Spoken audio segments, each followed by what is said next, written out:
We'll explain that more as we get closer, but it's time for heat number 4. Ethan Ewing taking on Matthew McGillivray and Mateus Herdy. Mateus, the exciting wild card from Florianopolis in Brazil, and brings in the saltwater. And after the treatment, it's got the similar salinity to the Atlantic Ocean. So you get that nice familiar feel. You can just take a board from your normal sessions, put it right into this pool, and feel like you're right at home. Hydrofoil setting things up for heat number 4. And now getting to start, Mateus Herdy throwing down a little blowtail to start. Now an arc in the pocket, deeper off the bottom, using a lot of the wave already. Just a little punch in the pocket from Mateus. Nice read there with an air drop and a nice stylish climb. Climbs it again aggressively. Springing off the bottom again, like the pace. Slamming on the brakes, stalling because he wants to ramp up. He throws the alley-oop rotation, puts him way out in front for a full roundhouse cutback, losing it on the rebound. You know, that's the type of surfing he's going to be doing, and that's 60% of him. I could see it right there throughout the transition after where we supposedly see the barrel on the right when it's offshore. He's trying to catch up the wave and trying to go for a massive blowtail nose pick, but he's just getting a little bit behind, so there's a little bit more left on the bone for him right there. You could see the urgency for him. Starting off with the blowtail already, so that's a point of difference that we haven't seen it so far. Nice, beautiful carve, keeping the pace. Beautiful projection right there, and as we see it, the wave bottoms out, and then here's when he starts to try to catch up to the wave, and he's looking for that coping to give that big bottom turn and kind of blast off the fins right there. He tries to do that again, but he's just a little bit behind, so he mistimed a little bit, but still, that's how much level he has and how much potential he has on this wave itself. And he finished it off with a beautiful alley-oop that he can do in his sleep. Look how beautiful placed it is, the board, how flat he keeps the board to give him that. There's also a Cocoa Beach setting. That's where Kelly grew up in Florida. As we look at an opportunity here to really shine, I mean, we already have a 6.5 on the board. First wave, the backhand of South Africa's Matthew McGillivray. Slowing down to pull in now. Keeping that low, tight technique. Not really seeing people get ultra deep on this barrel today. But as this section hollows out, you really need to just stay in the pocket. Here's the end section already. McGillivray will come out. You want enough room to throw down a final move. Goes for a nice, clean, standard backhand snap for the finishing move. Well surfed, well put wave together for Matt. I think he was a little bit on the timid side of things. Like, I think he just probably wanted to put that left a solid score on the board and not fall. And Mateus Herdy 6'5", Matthew McGillivray rode a left 4.77, and now it's time for Ethan Ewing to enjoy the basin. Nice whip quickly for the man from Stradbroke. I love that pep in his step. Real good connectivity with that Darren Hanley surfboard. Nice chip off the lip. One of the best styles in the game. Rips it off that big whitewater section. Big climb now for Ewing. The Trilogy Star blows the tail out. Nice clean snap and transition off those climbs, and great positioning on the end section pit. It's got room for an aggressive finishing move. And his coach, Jake the Snake Patterson, enjoyed it. They got a good thing going with Jake just being so in love with pro surfing. Such a successful career from WA. Ethan already coming very close to the world title 2 years ago. And let's watch his form. Yeah, just as we expected from him on a right-hand point, like this is how he's gonna look. Like just beautiful surfing. There's 2 points in this wave that it comes to that right there, like that how he pushed that back foot, how tight he was in that transition. and just how much power he had. And that's the point of difference he's going to have on top of a guy like Mateus. You know, Mateus is going to be more progressive. It's going to have more variety, but he's going to look more on rail and just more power and sure-footed. Look at how beautiful this bottom turn is. He gets up and vertical, and he's going to push that back foot, getting that tail release, almost get a nose pick to it, but he comes out very clean, just a lot of control, and that's what makes Ethan so special in his surfing the way it is. Try and do something bigger, but he just couldn't find the rhythm. Watching this now on the backhand, a couple of big blows for Mateus, moving quickly off the lip. He can get so much done in a short space. Doesn't ever seem like he has to recover out of turns. Keeping his composure well as this thing's keeping him in a low, tight stance in the pocket. Now releases Mateus. His uncle on tour in the past, as he ends up finding himself at the end section of the left, and a backhand reverse put him into a layback, controls it, sneaks in another drifting turn, and he will right away. Yeah, that's some great effort for him right there. I don't know how much the judges are gonna reward that very last little section, because obviously the wave's much smaller, lacks a lot of power, but I mean, A for effort right there for him. It's very hard to do, but obviously way less commitment than doing something this exact the same on the beginning of the wave, which the wave is much taller in size and has way more energy and speed. But beautiful start from him right there. Nice float and then beautiful technique. I think that was one of the longest barrels we've seen so far this morning. Right there he get lipped a bit, and that puts him a little bit out of pace on that wave. See, he's trying to catch up, gets a little late on that section before the last barrel. And then nice barrel here, and then finish it off with a beautiful blowtail reverse. Kind of lays back into it.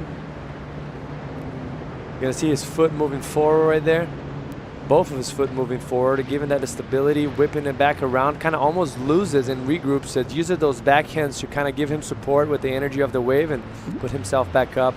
Wild card list as well. Bronson, fresh off the World Junior title. Cowley Voss, gold medalist from last year. Here's Matty McGillivray. Quick whip into the pocket. The 27-year-old from J-Bay loves a nice long right-hander. Belts it off the lip again. Nice hack there for McGillivray. A 7.4 on this wave would put him into the lead. Floats it, driving hard, belts it again. You want to make the entire wave, but you don't want to make it look easy. McGillivray now deep, comes out. Here comes the windup. Oh, and he gets stuck on the last section. And that's all because of that last transition. It gets so tight and the angles kind of bends towards you. So it's so hard for you to fit the board in, mostly for a guy like Matt McGillivray. He's not small, so he must be riding a 5'11" or something similar. And it's very hard for you to fit that board in that last transition. But damage was done in the beginning. That was looking like some of the best waves we've seen so far in this heat. Couple of different ways of doing it as well. Speaking of that man, here he is on the backhand, gives it plenty for a first turn. Really using that leg strength as well to just open up and compress that body. Will look to do that here as well, because it is quite a tight tube. And he'll look to try and get involved in the innards of this first section here. Completely disappears for a while. Good cover for Ewing. And he'll come out, and as you'd expect, it's laser-like precision. It's really clean and tidy. Gets a little bit more exuberance with a little release from the tail end. Again in the tube, makes himself small and streamlines, and out he comes, shot out of the tube with a ton of speed, which allows him to attack. And again, the finish is pretty cool, so he looks like he's really enjoying himself with it. I think once you drop a 7.5 on that opening wave, you're feeling comfortable, right? And for me, the first couple of words that come to mind is it's meat and potato surfing. He's just getting it done, really measured, and really calculated approach. It's quite a choice cut of meat, though. Yeah, but meat and potatoes in the best. You know, it's just like your traditional surfing. And I'd say what's going to happen now that he's nailed this wave together, just really beautiful surfing. I mean, this technique here in the barrel, he really does such a good job at really maximizing that tube time. You can really see he disappears completely.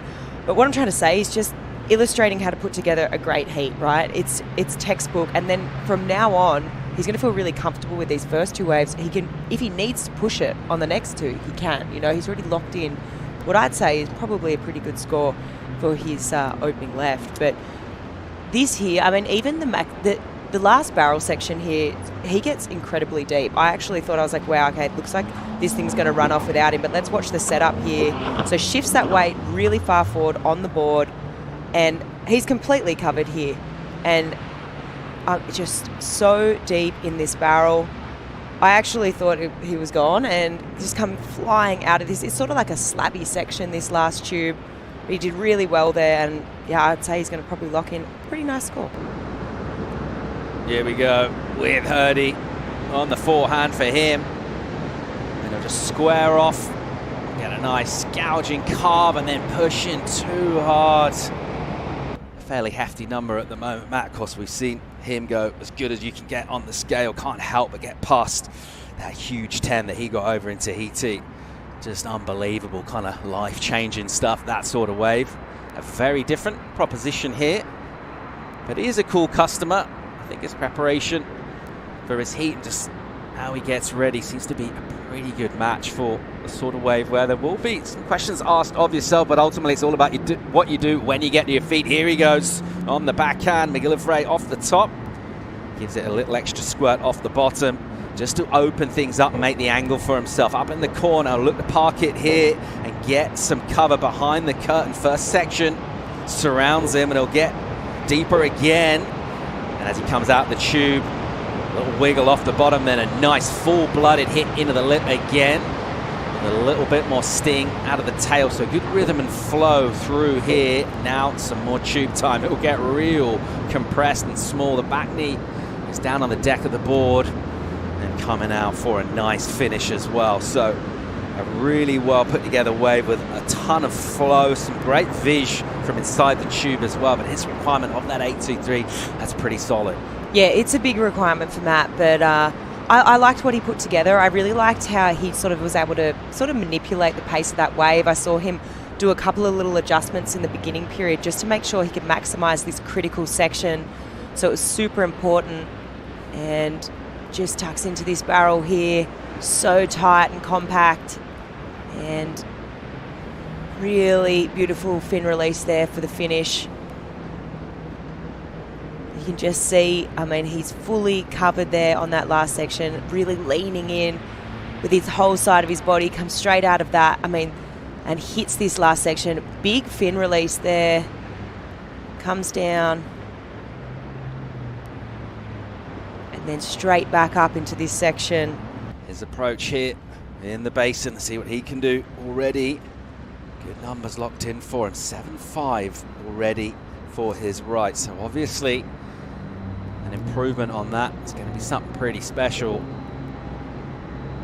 And that's what we expect of him. That's why we talk about him as really now a perennial world title contender. Here he goes.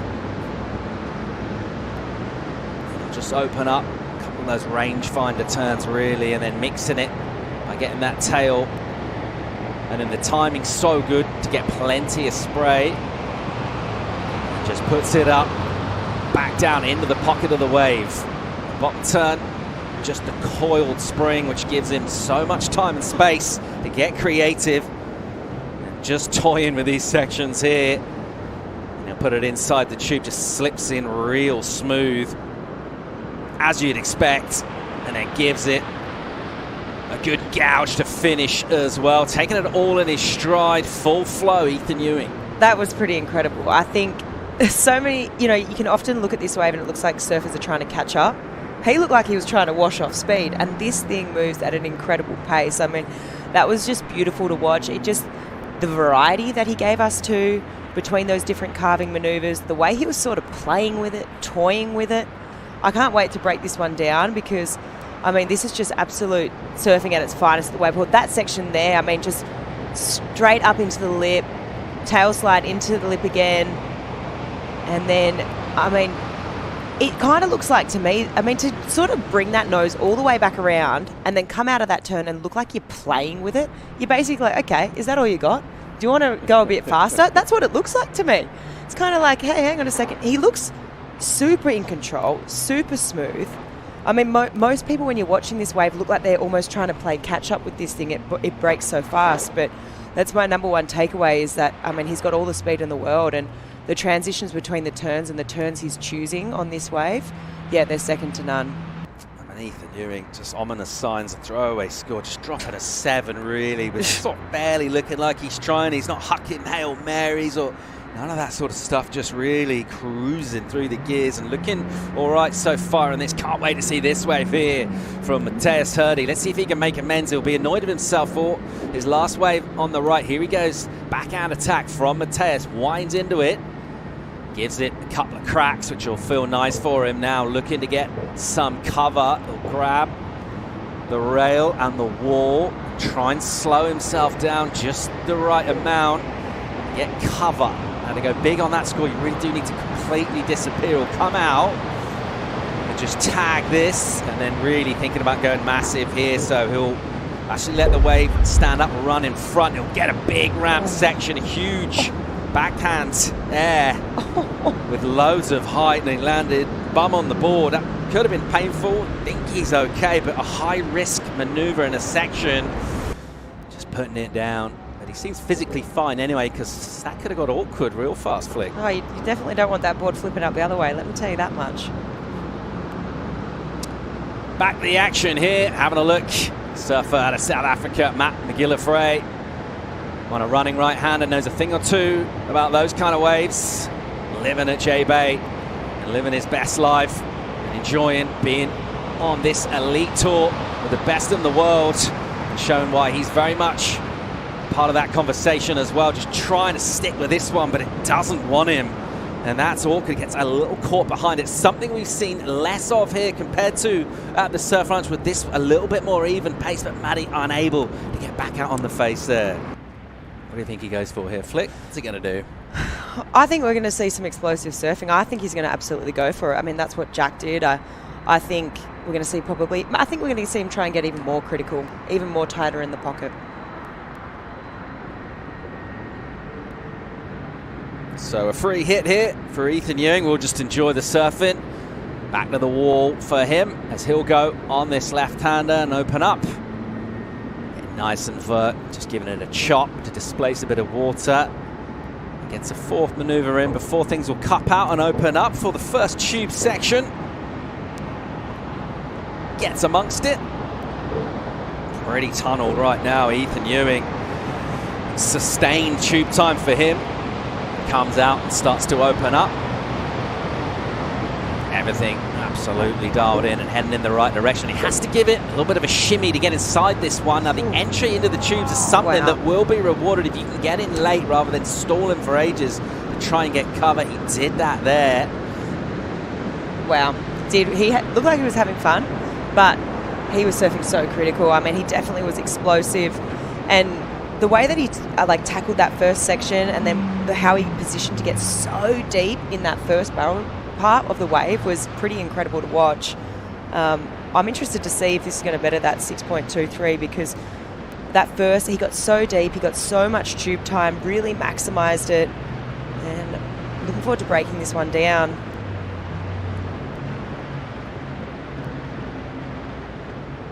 So let's have a look here. I think the important thing to note was that, in the practice sessions we were watching yesterday, most surfers are getting 3 turns done before that first barrel section. Ethan managed 4, and that positioned him to be so deep on that first barrel section, which we just saw then. So squeaking in that 4th turn, on that first set of turn sections, and then here down the line, once again, so deep into the barrel, completely shaded, and then he actually did a bit of work inside that tube. I think he did like a tiny little pump, which is not easy to do. Ethan's not a small guy. I mean, not much room in there to be doing that sort of maneuver. Working the angles pretty well, squeezing that solid frame into